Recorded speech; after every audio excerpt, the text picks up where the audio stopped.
Hamma aybi senga to'nkab, senga hattoki gapirish imkonini bermasdan hayotingdan shundoq chiqib ketdi. Oxirgi gap yolg'izingda qolib ketdi. Sen hammasini tushuntirib bermoqchi eding, lekin imkon ham berilmadi. Ana endi sen hamma narsada o'zingni ayblab, har kuni ich-etingni yeb yotibsan. Lekin haqiqat bilasanmi nimada? U inson seni qoqilishingni kutgan. Chunki seni yo'qotishni qo'rqadigan inson seni qoqilishingni kutib yashamaydi.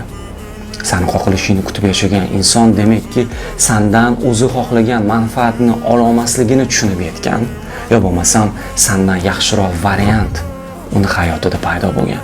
Tabiiyki, bu inson nimanidir bahona qilib chiqib ketishi kerak edi seni hayotingdan.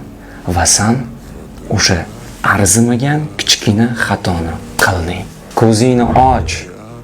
Kim mard bo'lib oxirgacha harakat qilmoqchi edi-yu, munosabatni ushlab qolish uchun kim birinchi muammodan foydalanib nomardlarcha hammasini tashab ketdi.